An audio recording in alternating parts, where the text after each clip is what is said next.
Bonjour, je souhaite prendre quelques minutes aujourd'hui pour vous parler de ma conviction la plus forte sur la deuxième partie de 2026. C'est la société Uber.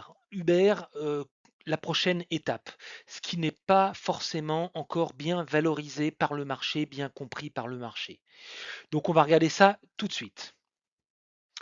Bon, je vais pas revenir sur le business model de Uber, tout le monde le connaît, tout le monde le comprend. On va toutefois regarder quand même 4 métriques qui me semblent intéressants. Le 1er, c'est les revenus. Les revenus sont en croissance évidemment depuis la création de l'entreprise. Ces revenus ne s'essoufflent pas, ils sont principalement dus à ce qu'ils appellent les gross bookings, c'est-à-dire les trajets en voiture. Donc comme vous pouvez le voir, il y a eu une accélération ces dernières années et un forecast sur les prochaines années, donc une prévision sur les prochaines années qui ne faiblit pas. On n'est pas sur un marché saturé, on est bien toujours sur un marché en croissance. Il y a même ça devient même compliqué pour les nouveaux entrants de concurrencer avec des modèles comme Uber ou Lyft qui sont maintenant très implantés sur le marché et dans l'usage collectif. Par contre, ce qui est un peu différent, c'est au niveau des bénéfices. Là, par contre, il y a eu un changement de paradigme il y a quelques années, en 2023, puisque avant, Uber finançait sa croissance avec de la perte. Aujourd'hui, la croissance continue, mais comme vous pouvez le voir, Uber est maintenant en croissance de ses bénéfices. Ses bénéfices sont positifs et on attend à ce qu'ils soient en croissance dans les prochaines années.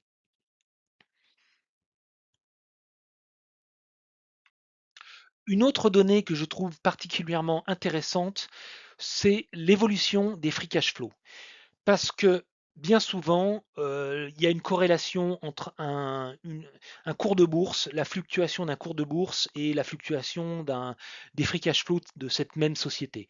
Si les free cash flow de l'entreprise sont de façon régulière en croissance, on peut s'attendre à ce que le cours en bourse de l'action soit aussi de façon régulière et constante en croissance. Donc là, ici, c'est bien le cas, hein. On est sur des free cash flow qui étaient négatifs, qui sont devenus positifs en 2022-2023. Et pour information, c'est pas représenté ici, mais le free cash flow pour 2026 est attendu à 11 milliards. 11 milliards, c'est une croissance de entre 12 et 13% par rapport à 2025. Donc c'est pas mal du tout et ça, ça prolonge la tendance de croissance. Une autre donnée qui est intéressante de regarder, c'est les marges, évidemment. Donc la marge brute, si elle est en léger tassement ou se maintient, en revanche, les marges nettes et les marges opérationnelles sont en amélioration par rapport à il y a quelques années. Et ça, c'est aussi un signe très positif. Donc aujourd'hui, Aujourd'hui, Uber est une société qui se porte bien, qui a un business model qui fonctionne. Et maintenant, on va regarder la prochaine étape qui nous permettra d'expliquer comment Uber va pouvoir libérer de la nouvelle croissance. Le paradoxe de la valorisation d'Uber. Donc, je ne vais pas vous expliquer quel est le business model de Uber, puisque tout le monde le connaît, tout le monde le comprend. D'ailleurs, c'est pas les seuls à utiliser ce genre de business model où finalement vous utilisez une application, au travers d'une application sur votre téléphone, vous obtenez un service très particulier. Alors dans le cas de Uber et de Lyft, c'est le transport, c'est pour vous emmener d'un point A à un point B, mais je dirais que Booking, c'est pareil, on utilise une application pour réserver un hôtel, un voyage. Deliveroo, c'est pour se faire livrer de la nourriture. Spotify, c'est pour se faire livrer de la musique, entre guillemets. Donc, même si les business models sont un petit peu différents entre toutes ces applications, elles ont un point commun, c'est qu'elles sont toutes sur notre téléphone. Moi, à titre personnel, j'ai Uber, j'ai Booking, j'ai Amazon, j'ai Spotify. Et en fait, l'utilisateur, c'est le même. Il attend le même service, le même type de service. Donc, on peut comparer les PE, donc c'est les cours sur bénéfices, entre ces différentes sociétés. Et là, on voit tout de suite que Uber se positionne très bien par rapport à ses pairs, même par rapport à un Spotify qui est, à mon avis, un peu cher maintenant, 32,5 de PE, c'est élevé. Avec un PE de 17,5, Uber est tout à fait dans une valorisation raisonnable. D'ailleurs, Uber s'échange environ 14,3 fois les bénéfices attendus pour l'année prochaine, 2027, avec une croissance prévue des flux de trésorerie et un important programme de rachat d'actions. Donc,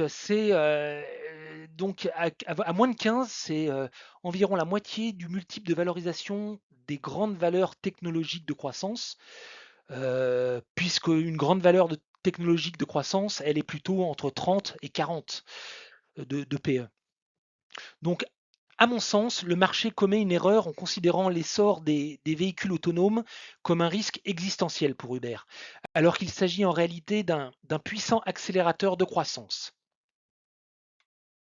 Alors maintenant, on va parler du mythe de la concurrence Tesla-Waymo. Alors, mythe, c'est peut-être pas un mythe, il y aura une concurrence de ces deux-là un jour, mais le mythe, c'est que Tesla, avec son Cybercab pardon, et Waymo vont disrupter le marché et prendre tout le marché.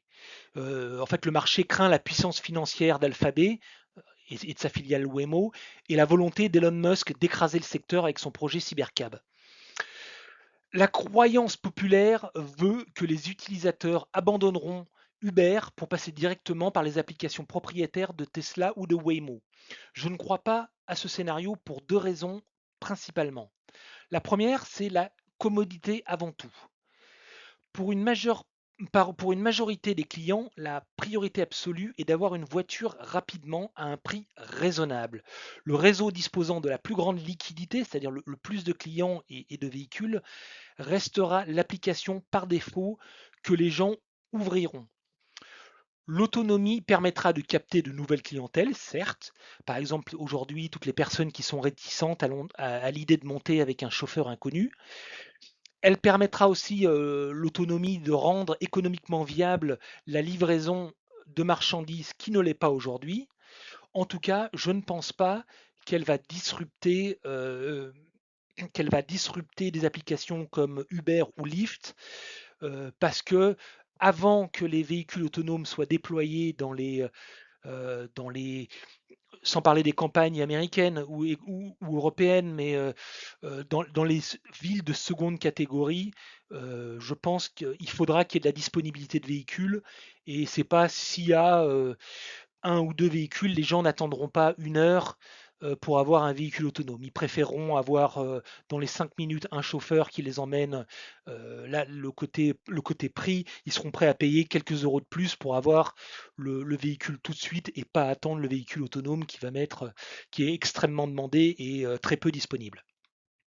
Le deuxième point aussi qui me fait dire que ce n'est pas mon scénario, donc la victoire par chaos de Tesla et de Waymo contre les acteurs historiques, c'est aussi la gestion des capacités inutilisées. Même si Tesla et Waymo préfèrent le canal direct, c'est-à-dire par leurs applications, une voiture autonome vide ne rapporte rien. À l'image des compagnies aériennes qui vendent leurs sièges restants via Expedia, les gestionnaires de flotte auto auront tout intérêt à lister leurs véhicules sur Uber pour maximiser le taux d'utilisation. Voilà, donc il existe tout de même un scénario très risqué pour Uber et pour Lyft, enfin pas pour Lyft, pardon, pour Uber, qu'il convient de mentionner, c'est si un acteur comme Waymo rachetait Lyft. C'est-à-dire qu'ils auraient la technologie véhicule autonome et voire même la production, plus la base client de Lyft. Donc là, Uber ce serait un problème pour Uber. Ce serait un problème pour Uber. Alors, on va regarder maintenant la stratégie d'agrégateur de demande. C'est le modèle Expedia. Donc, ce qu'il faut savoir, c'est que le PDG d'Uber, qui s'appelle Dara K, moi je l'appelle Dara K parce que son nom est imprononçable, enfin en tout cas pour moi. Donc, Dara est l'ancien dirigeant d'Expedia. Et à l'époque, on craignait que les hôtels et les compagnies aériennes ne vendent qu'en direct sur Internet en court-circuitant Expedia. Or, Expedia est resté le grand agrégateur du marché et Dara applique exactement la même stratégie avec Uber. C'est-à-dire que Uber se positionne comme un modèle asset light, c'est-à-dire léger en actifs. L'entreprise ne construit pas de voitures, mais agrège l'offre et la demande grâce à sa base de 190 millions d'utilisateurs actifs mensuels. Uber a noué de nombreux partenariats mondiaux, par exemple avec WeRide au Moyen-Orient, il y a aussi Pony AI en Asie, mais il y a aussi des constructeurs.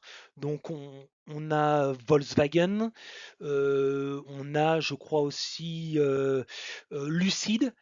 Alors Lucid, ils ont fait un deal avec Gatik pour acheter 20 000 véhicules. Donc c'est Lucid qui fera les véhicules, qui seront des véhicules électriques. Gatik qui fera le financement de ces 20 000 véhicules. Et l'idée, c'est de les mettre sur Uber. Donc, ils seront réservables et utilisables au travers de l'application Uber. Alors, peut-être qu'il y aura aussi Lyft, mais en tout cas, pour l'instant, le partenariat est avec Uber. Il y a aussi une alliance clé qui a été nouée avec Nvidia. On les voit, je ne sais plus où. Nvidia, voilà, dont l'architecture permet à n'importe quel constructeur traditionnel, c'est-à-dire Mercedes, Cadillac, General Motors, de rendre ces véhicules autonomes clés en main. Et ça, c'est important parce que tous ces constructeurs historiques, ils ne voudront pas rester sur le côté de la route et voir Waymo et Tesla proposer leurs véhicules autonomes. D'une manière ou d'une autre, il faudra qu'ils proposent des véhicules autonomes et pareil, ils pousseront des flottes de véhicules sur des applications comme Uber et Lyft. Et donc tous ces constructeurs se tourneront naturellement vers l'écosystème d'Uber plutôt que de créer leur propre application.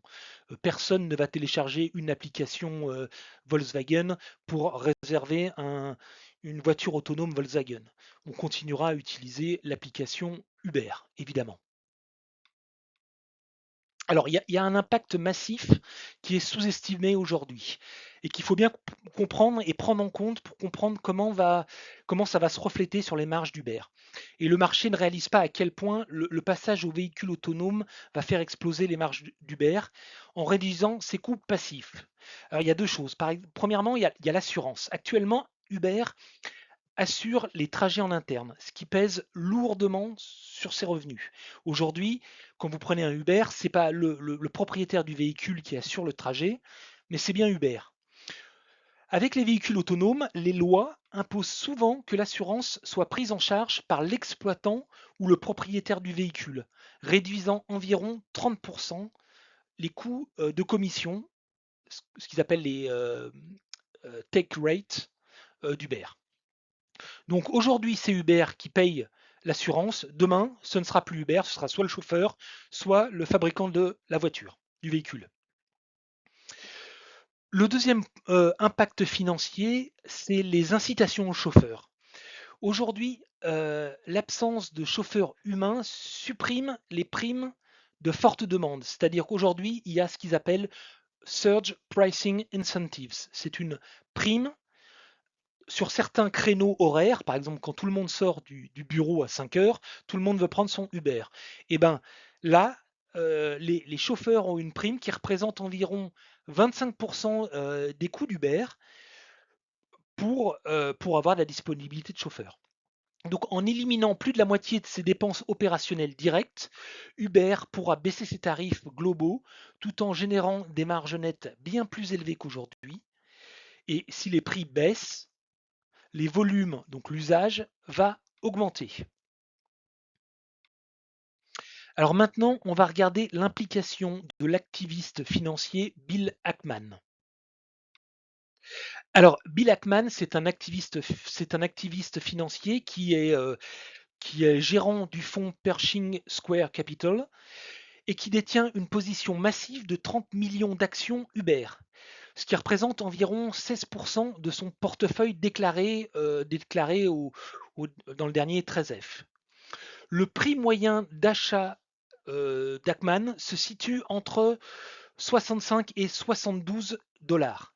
Et d'ailleurs, c'est un cours d'action. On est revenu vers ce cours, on se rapproche. Hein, là, on était à un peu plus de, ouais, aux alentours de 73 dollars. Mais depuis l'action à la mi-juin est repartie à la hausse. Mais il faut savoir que si l'action devait rechuter vers ces niveaux, il est fort probable que Pershing Square Capital s'active de manière agressive pour réclamer un siège au conseil d'administration, ce qui constituerait un solide filet de sécurité pour les actionnaires.